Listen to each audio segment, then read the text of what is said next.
Okay, students, now we are going to discuss topic electrostatic, eighth topic. वैसे तो हमने ये लास्ट ईयर भी स्टडी किया है, लेकिन अभी हम इस साल ज्यादा डीप में स्टडी करेंगे। तो चलिए शुरू करते हैं पहले रिवाइज कंसेप्ट से, जो 11th स्टैंडर्ड में हमने ऑलरेडी पढ़ा है। देखो, the title electrostatics, this name of the topic electrostatics it is derived from combining of two words. First part is electro and other part is static.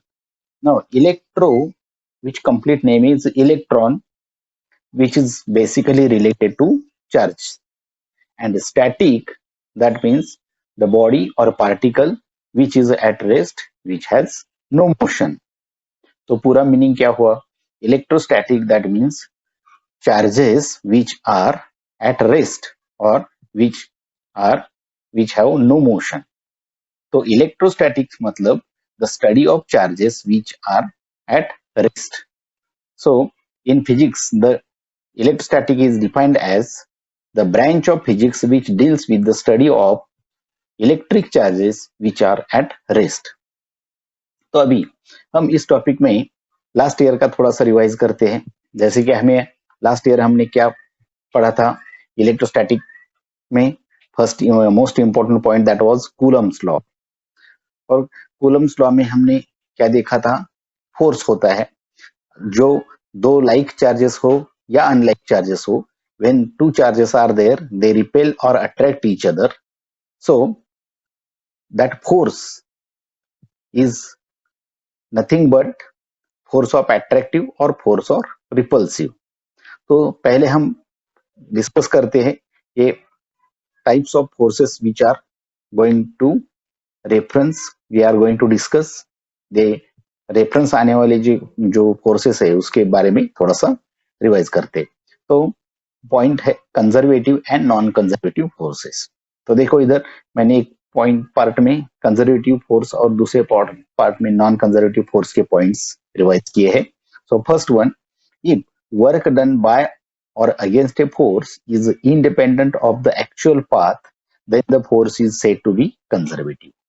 और non-conservative में देखो, if work done by or against a force is dependent of the actual path, then the force is said to be non-conservative.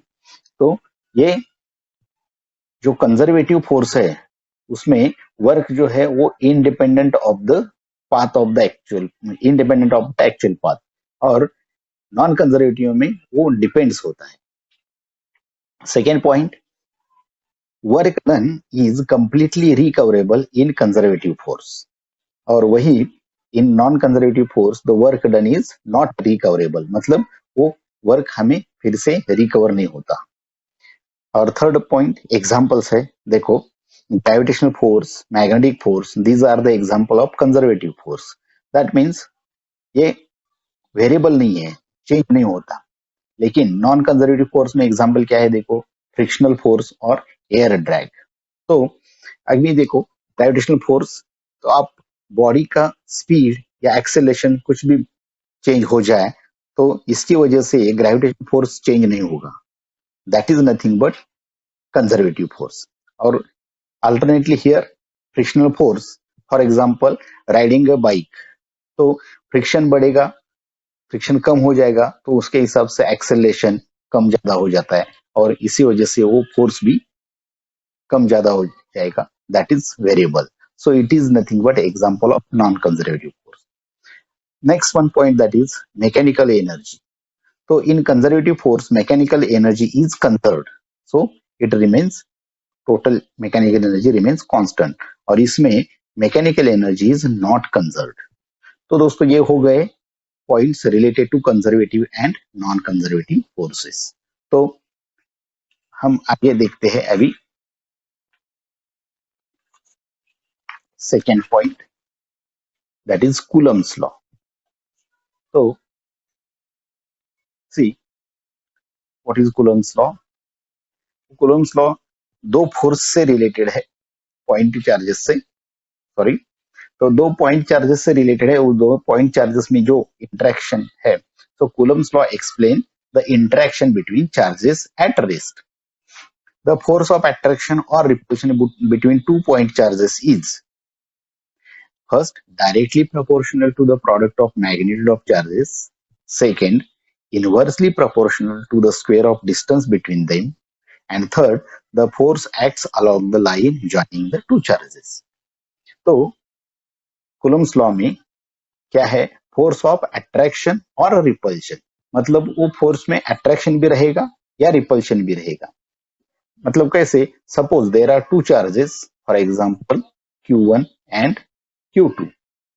तो ये charges अगर like है, मतलब same है, that is positive और पॉजिटिव, और negative and negative, in both the cases, अगर दोनों दोनों पॉजिटिव है तो वो रिपेल करेंगे, दोनों निगेटिव चार्ज है तो भी वो रिपेल करेंगे. तो लाइक चार्जेस होगा तो उसमें रिपल्शन होगा. और अगर वो चार्जेस अनलाइक है, मतलब प्लस, एक प्लस दूसरा माइनस, और फर्स्ट माइनस और सेकेंड प्लस, ऐसा कुछ भी हो सकता है. So if two charges are unlike charges, then there will be attraction, मतलब चार्ज Q1 और चार्ज Q2 एक दूसरे को अट्रैक्ट करेंगे, तो अट्रैक्ट करते समय भी उसमें फोर्स रहेगा या रिपल्शन करते समय भी उसमें फोर्स रहेगा.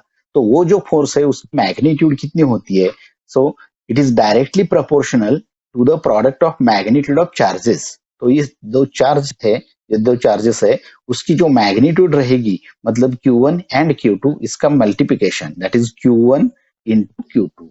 तो ये जो Q1 एंड Q2 उसका प्रोडक्ट है, उस प्रोडक्ट से डायरेक्ट प्रोपोर्शन. मतलब क्या, अगर दो चार्जेस की मैग्नीट्यूड कम है तो फोर्स भी कम रहेगा, और दो चार्जेस की मैग्नीट्यूड ज्यादा है तो नेचुरली फोर्स भी ज्यादा रहेगा. So that is nothing but directly proportional.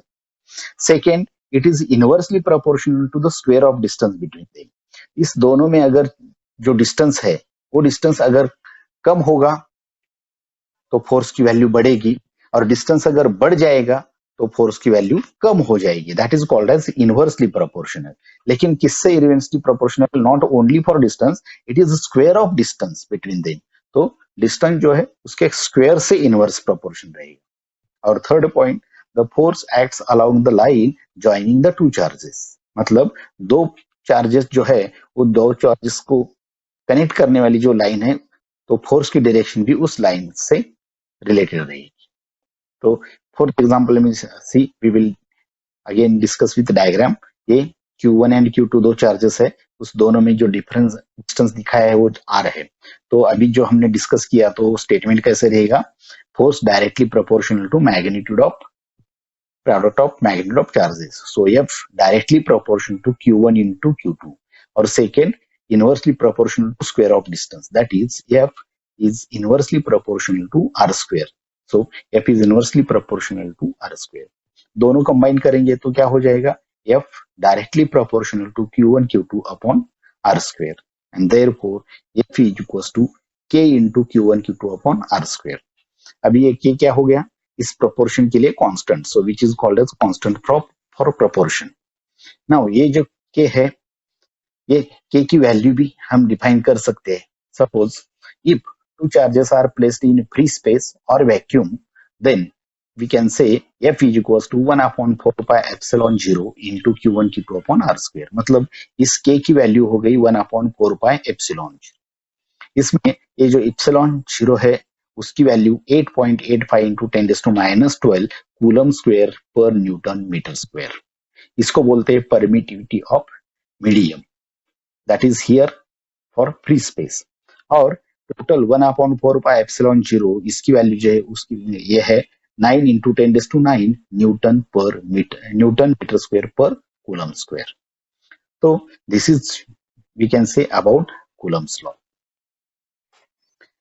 Okay, students, let us discuss the term electric flux. तो इलेक्ट्रिक फ्लक्स समझने के पहले हम इलेक्ट्रिक फील्ड इंटेंसिटी समझते हैं. तो क्या है, suppose you have particular area and electric lines pass through that area. तो उस एरिया से कितने नंबर ऑफ लाइंस पास होते हैं उसको बोलते हैं इंटेंसिटी ऑफ इलेक्ट्रिक फील्ड। तो देखिए definition, the number of lines of force per unit area is the intensity of electric field. तो इससे रेशो क्या हो गया, E is equal to number of lines of force divided by area enclosing the lines of force. So that is in short E is equals to number of lines upon area. तो इसका simplification करने के बाद हमको number of lines of force मिलेंगे E into area, that is electric field intensity multiply by area. तो आपके पास अगर इलेक्ट्रिक फील्ड इंटेंसिटी है और एरिया है तो दोनों का प्रोडक्ट करने के बाद number of lines of force मिल जाएंगे। Now if theta is the angle between electric field vector E and vector ds, मतलब क्या, ये समझो ये एरिया है और इलेक्ट्रिक फील्ड की ये डायरेक्शन है जो पैरेलल लाइन से दिखाई है, पैरेलल लाइन से represent that the electric field is uniform. Uniform electric field मतलब क्या, तो at every point magnitude and direction of electric field is same. तो अभी ये जो एरिया सिलेक्ट किया है ये हो सकता है इसको परपेंडिकुलर हो ना या ना हो। Suppose it is somewhat other than perpendicular, तो क्या कर सकते हैं, ये तो इलेक्ट्रिक लाइंस की इलेक्ट्रिक फील्ड की डायरेक्शन है, तो इस एरिया को अगर हमने परपेंडिकुलर निकाला तो उस एरिया को डिनोट करते हैं ds से स्मॉल एरिया, और जो परपेंडिकुलर निकाला है उसको बोलते हैं vector area, so that is vector ds। तो इस दोनों में वेक्टर ds और इलेक्ट्रिक फील्ड की डायरेक्शन है, इस दोनों में जो एंगल होता है that is angle is denoted as theta. तो ये theta is angle between electric field vector E and vector ds. Then electric flux passing through area ds is given by d phi is equals to vector E dot vector ds, मतलब ये dot product है। सो d phi electric flux for particular this small area ds, अगर area छोटा है तो electric flux भी value छोटी रहेगी which is denoted by d phi. So d phi is equals to vector E dot vector ds, that is equals to, we know vector product scalar product, so ये dot product मतलब scalar product, और उसका expression हो जाएगा E into ds into cos theta, where theta is the same angle between electric field E and vector ds. तो ये d phi की value that is for particular selected small area. अभी total electric flux through entire surface is phi is equals to integral d phi, मतलब क्या, वो जो d phi की value मिल गई है उसकी पूरा इंटीग्रेशन लेना है। So that is nothing but integral vector E dot vector ds, so that is nothing but vector E dot vector S, where S is nothing but total area। अभी area vector ds जो है तो vector whose magnitude is equal to area and is directed normal to its surface।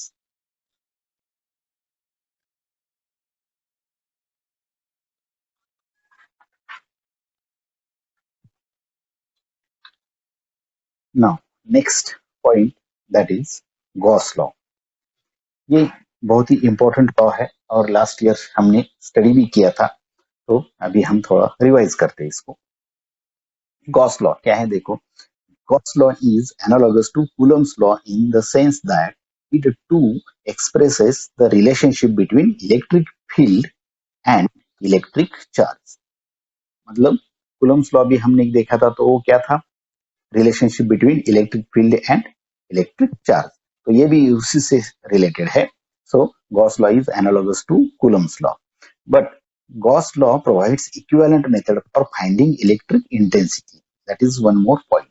So Gauss law is applicable to any closed surface of regular और irregular shape, मतलब वो जो surface है उसका shape regular रहेगा या इरेगुलर। अभी regular shape मतलब क्या, जैसे कि हम बोलते हैं स्क्वायर, सर्कल, रेक्टेंगल, ये रेगुलर हो गया जिसको हम पर्टिकुलर कंडीशन अप्लाई कर सकते हैं। और इरेगुलर शेप मतलब कौन सा भी शेप जहाँ कोई पर्टिकुलर फॉर्मूला एरिया का या वॉल्यूम का या सरफेस का कोई भी पर्टिकुलर फॉर्मूला अप्लाई नहीं होता, that is called as irregular shape. So Gauss law is applicable for both, वो एरिया रेगुलर हो या इरेगुलर हो। तो चलिए देखते स्टेटमेंट क्या है देखो, the total flux of the net electric field through a closed surface is equal to the net charge enclosed by the surface divided by epsilon 0. मतलब total electric flux और total flux of the net electric field through closed surface. Remember, वो surface क्या होना चाहिए? Closed होना चाहिए. Closed surface is equals to net electric charge enclosed by the surface divided by epsilon. अभी epsilon क्या है? अभी हमने Coulomb's law में देखा था. Epsilon is nothing but permittivity of the medium. So that is nothing but by statement phi is equals to integral vector E dot vector ds. ये तो हमने पहले ही देखा था. दैट इज नथिंग बट उसकी वैल्यू कितनी रहेगी? Total charge divided by epsilon 0. So q upon epsilon 0. That is nothing but Gauss law. Okay, now we are going to see the application of Gauss law. अभी हमने Gauss law क्या देखा है? See once again, the total flux of the net electric field through a closed surface is equal to net charge enclosed by the surface divided by epsilon 0. That is, phi is equals to integral vector e dot vector ds, और उसी की value according to Gauss law is q upon epsilon 0. ठीक है, तो अभी इसका application देखते हैं. See first, electric field intensity due to uniformly charged spherical shell or hollow sphere. Spherical shell मतलब spherical body which is solid, और hollow sphere, दोनों में से कोई भी हो, दोनों के लिए एक ही प्रूफ है. तो सी दिस इज जो इनर वन रेड सर्कल है, that is nothing but charge the sphere. इसको हम चार्ज देने वाले हैं. तो ये चार्ज स्फीयर को दे दिया, तो ये charge uniformly distributed over the surface. तो इसका रेडियस लिखा है कैपिटल आर से और सेंटर ओ है. As it is spherical body, तो electric field intensity will be directed away from centre and along the radius, that is radially outwards. So see, consider a sphere of radius r with center O charged to uniform charge density sigma. तो uniform charge density मतलब charge पर unit area, तो उसका ऐसा unit भी क्या रहेगा? Coulomb per meter square, which is placed in dielectric medium of permittivity epsilon, where epsilon is equals to epsilon 0 k, और k is nothing but dielectric constant. The total charge on sphere is q is equals to sigma into a. So sigma, that is surface charge density, and multiply by a, that is area. अभी यहाँ हमने spear consider किया है, तो spear का area हो गया 4 pi r square, where capital R that is radius of that sphere. Now by Gauss's theorem, the net electric flux through closed surface is given by phi is equals to q upon epsilon 0.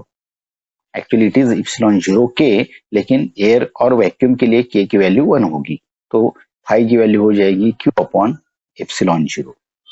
To find the electric field intensity, to find the electric field intensity at a point P at a distance r from the center of charged sphere. Imagine concentric Gaussian sphere. अभी हमने point P यहाँ consider किया है, तो इस sphere के सभी side को जो इलेक्ट्रिक फील्ड रहेगा उसके अंदर ही ये P पॉइंट कंसिडर किया है. तो ये P पॉइंट कंसिडर किया, यहाँ इसका distance from centre is small r, और इस डिस्टेंस मतलब स्मॉल r इतने डिस्टेंस का पूरा स्पेरिकल सरफेस कंसिडर किया, which is called as Gaussian sphere. और उस P पॉइंट के पास ही छोटा सा एरिया सिलेक्ट किया है, कंसिडर किया है, which is ds, named as ds. तो electric field intensity is radially outwards, और ds को अगर हमने एरिया ds को परपेंडिकुलर निकाला तो वो भी उसी लाइन से ही मिलेगा. मतलब वेक्टर ds और electric field intensity they are along the same line.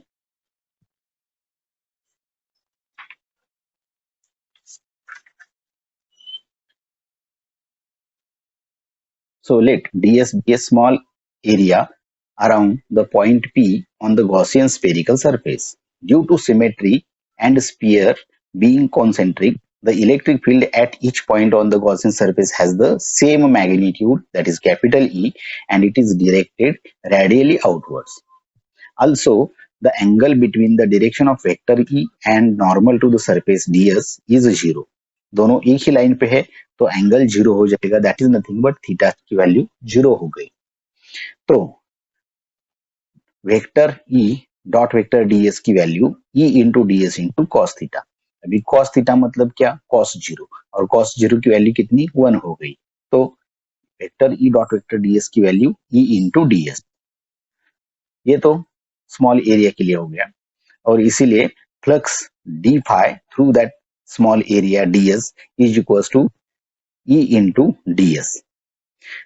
Now total electric flux through Gaussian surface is given by phi is equals to integral vector e dot vector ds, that is equals to e dot integral ds. ये तो सभी जगह same रहेगा तो it is constant, और आपको integration किसका लेना है, एरिया का लेना है, तो integral area ds.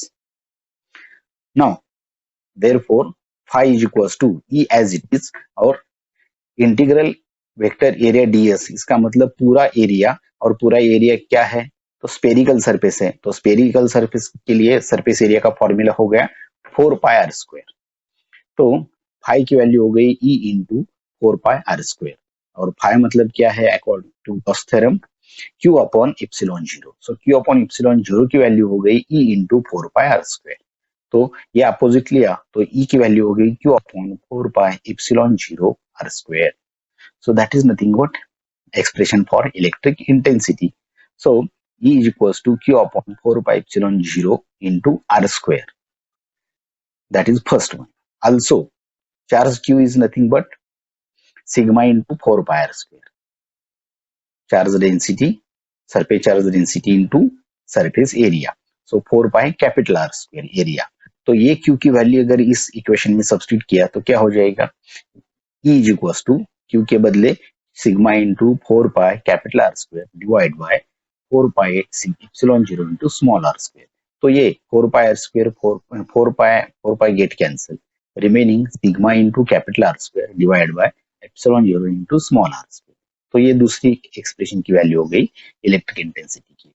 So E is equal to sigma into capital R square upon epsilon 0 into small are square.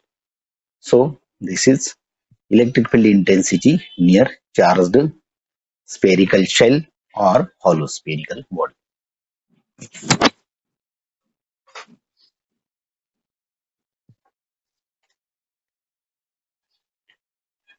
Okay, तो अभी इक्वेशन जो हमने 1 और 2 देखा, ये E is equal to Q upon 4 pi epsilon 0 into R square, and second E is equals to sigma R capital R square upon epsilon 0 into small r square. ये दोनों equation. तो equation first shows that electric field at a point outside the shell is same as that of due to point charge. तो 11th standard में हमने पढ़ा था electric intensity due two point charge, और अगर आपको याद रहेगा तो उसका भी एक्सप्रेशन यही था, E is equal to Q upon 4 pi epsilon 0 into R square.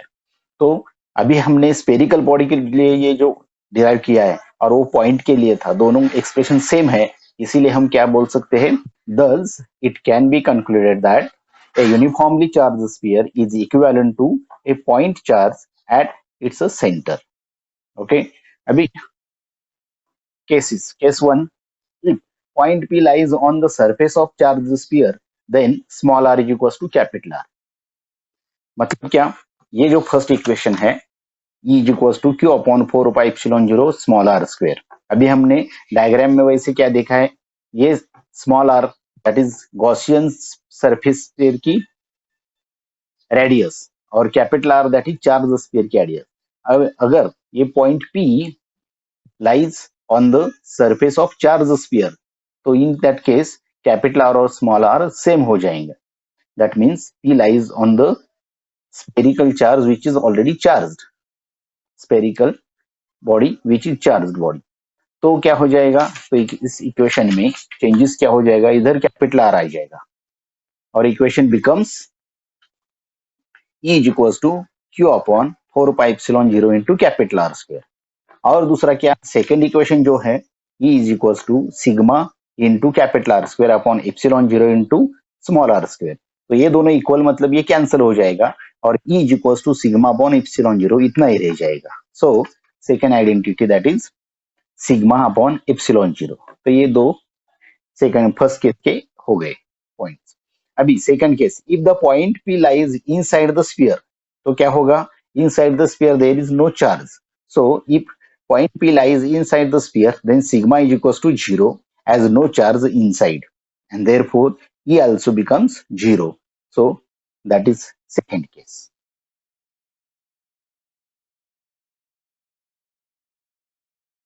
Now next, electric field intensity due to infinitely long straight charged wire. Now wire, consider this is one long straight charged wire. So here charge is distributed uniformly along the length of the wire. So अभी हमने जो जैसे किया था surface charge density, तो here हम discuss करेंगे, reference में लेना पड़ेगा लीनियर चार्ज डेंसिटी. अगर आपको याद है लास्ट ईयर हमने चार्ज डेंसिटी के 3 पॉइंट पढ़े थे. एक फर्स्ट था linear charge density sigma is equals to Q upon sigma lambda is equals to q upon l, that is charge per unit length. दूसरा था sigma is equals to charge पर unit area, जो अभी हमने spherical body के लिए use किया. और तीसरा था rho is equals to q upon v, that is charge पर यूनिट वॉल्यूम. तो ये तो हमने यूज किया. अभी ये जो चार्ज स्टेट वायर है इसके लिए charge distributed along the length of the wire, तो यहाँ हम इसका रेफरेंस यूज करेंगे, that is lambda is equals to q upon l, that is charge पर यूनिट लेंथ. तो consider this is straight wire, basically its shape is nothing but cylindrical. तो ये जो सेंट्रल की लाइन है that is nothing but axis. तो axis से उसकी जो रेडियस की वैल्यू है वो कैपिटल आर से दिखाई है और उसके around around that wire there will be electric field.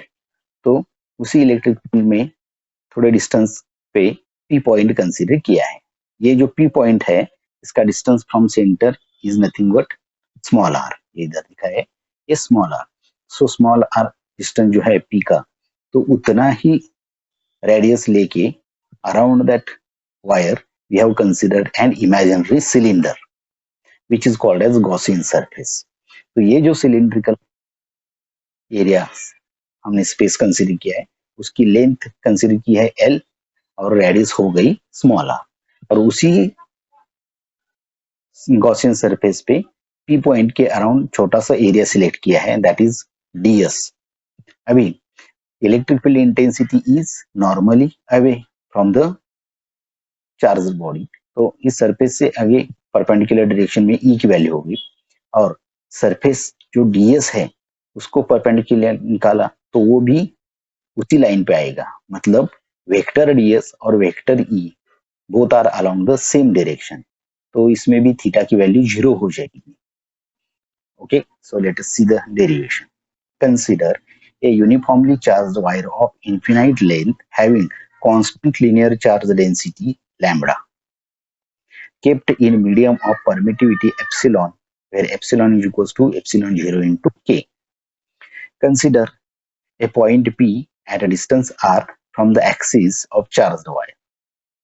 To find electric intensity at P, imagine a coaxial Gaussian cylinder of length L and radius small r passing through the point P. Let ds be a very small area at point P on the Gaussian surface. By symmetry, the magnitude of electric field will be same at all the point on the curved surface of the cylinder and directed radially outward. The angle between vector E and normal to the surface ds is 0. That is nothing but theta is equals to 0. So therefore basic relation क्या है, vector E dot vector ds is equals to E into ds into cos theta. अभी theta 0 है इसका मतलब cos theta की cos 0 की value 1 हो गई तो ये ड्रॉप हो गया. So vector E dot vector ds is equals to E into ds. ये हमको मिल गया. अभी flux d phi through area ds, small area ds, that is nothing but E into ds. Therefore, total electric flux through Gaussian surface is given by phi is equals to integral vector E dot vector ds. अभी vector E तो सभी जगह equal है, so that is you can say constant. So vector E into integral dot vector ds. तो vector ds की integration लेनी है, but integral vector ds is nothing but total area, और total area for that curved cylinder, and total area for curved cylinder का formula है 2 pi r into L.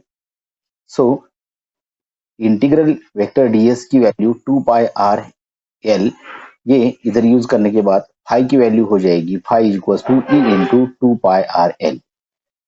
But according to Gauss law we know phi is equal to Q upon epsilon zero, और ये भी phi की value मिल गई, तो you can say this is as a first and this is as second. so therefore from 1 and 2 q upon epsilon 0 is equals to e into 2 pi rl. तो ये relation हो गया. अभी lambda is nothing but linear charge density, so that is q upon l, and therefore turn करके q is equal to lambda into l मिल जाएगा. तो इधर q के बदले लैम्बडा इंटू एल यूज किया, तो lambda into L upon epsilon zero is equal to E into 2 pi R L. तो ये एल दोनों साइड से कैंसिल हो जाएगा, और ये 2 पाई आर इधर डिवाइड आ जाएगा. So therefore E is equal to lambda upon 2 pi epsilon zero into r. सो ये हो गया expression for electric field intensity near charged cylindrical body. Abhi, the direction of vector is directed outward if lambda is positive and it is inward if lambda is negative.